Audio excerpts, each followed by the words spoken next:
Is Kevin Wallen. At I used to live in Stadium Gardens in Kingston, Jamaica.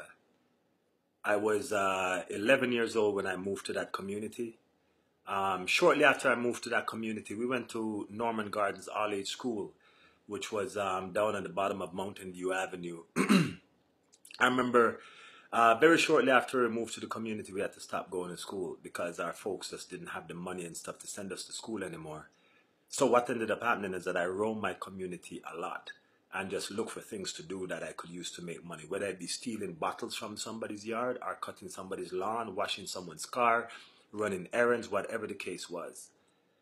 A few people in the community took me in and had me do chores in their yards and stuff like that. And I remember one such person was Mr. Allen. Because I wasn't in school at the time, I was fascinated by the geometry set, a geometry set that he had in his house. And one day I ended up playing with that geometry set, and then I stole it. I took it. I ended up at my house with it. And later on, when he came home and started looking for his geometry set and couldn't find it, he asked the helper, he asked everybody else, he sent for me.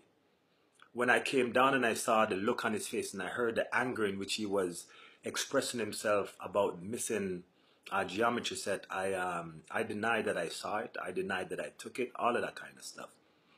Over the course of the night, I guess he searched and searched and couldn't find it. The next day, early in the morning, like 6 o'clock in the morning, he sent for me. And I came down to his house. When I came down to his house, I saw him standing just right outside with one hand behind him. And when I got close to him, he grabbed me in my neck. And as he grabbed me in my neck, he came out from behind him with a machete. And he started beating me all over my body with that thing. I got some licks that day. The first set of licks that I got, I could feel the sting of the blade on my skin. But then the more I got the licks, the more I started to look around and I realized that everybody was on their way pretty much to work. Kids were going to school. All my friends were out. And everybody was watching me getting beaten with a machete in front of the community and being called a thief for having stolen this geometry set. Now, I don't say that I was correct for stealing it because I had no right to steal it. But again, my fascination with it, I wasn't in school and I just wanted to play with it. At the end of the day, I had nothing but bitterness and hatred and nastiness in my heart towards that man. And I remember if that was supposed to teach me a lesson and to save me, I think it would have put me in the other direction had it not been for his neighbor, who then took me in and treated me well.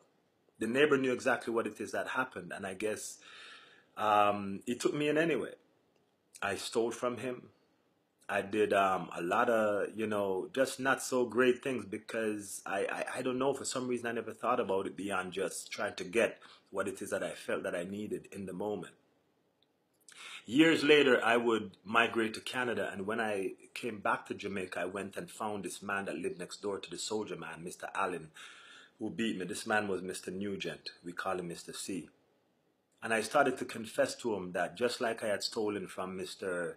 Allen's house, I had also stolen from his house, maybe even more than I had taken from Mr. Allen.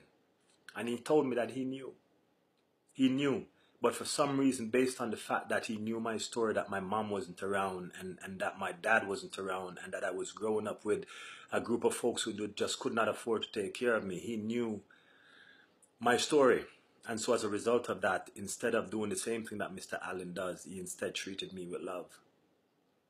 That was my first bout, my first true bout with someone that cared about me beyond what they could get from me. To this day, in my adult years, I still think about Mr. Nugent and I still consider him to be one of the best things that has ever happened to me. Sometimes we have a tendency to think that when our children do bad things, or do things that we consider to be bad things, the best thing to do is to beat them into submission and beat them into a pulp because that's what's going to teach them a lesson. All Mr. Allen's beating did for me is that it angered me and it made me want to be violent. What made the difference was the love that was shown to me by Mr. Nugent, by his wife, by their daughter. it was the love that was shown to me by that family that made all the difference. There's a lot of people within that community that treated me like garbage, but all that garbage treatment, all the violent treatment did was made me want to do worse. It never changed me. It was the love that made all the difference.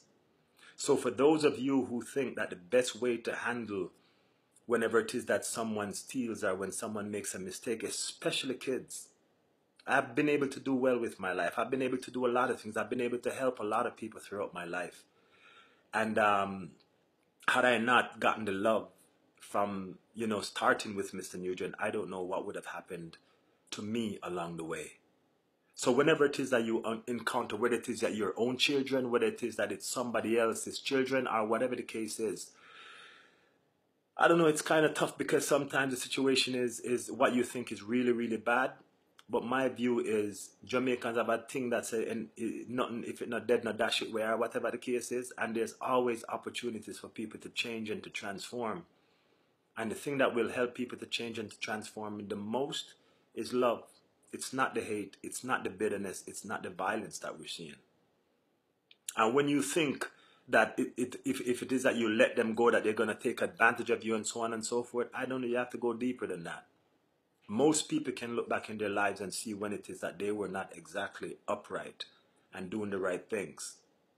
And someone, it's usually an act of kindness that has turned us around and helped us to find our way. It's never violence. So I want you to think about that.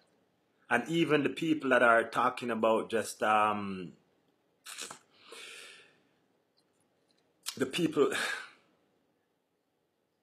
put it this way, love is the only way. Compassion is the only way. And usually most of us that end up being non-compassionate and violent and brutal to people who we feel like deserve to be punished, if we take a good look, we'll realize that they're a lot more like us than they are different from us. Today, give it some thought. Before you get violent and use nasty words and nasty actions that you can't take back, give it some thought. Give it some thought. The One Love Rebellion is in full swing. It's not going to always be easy to love, but you have to find a way.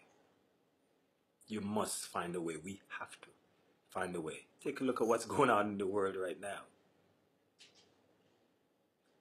Blessings.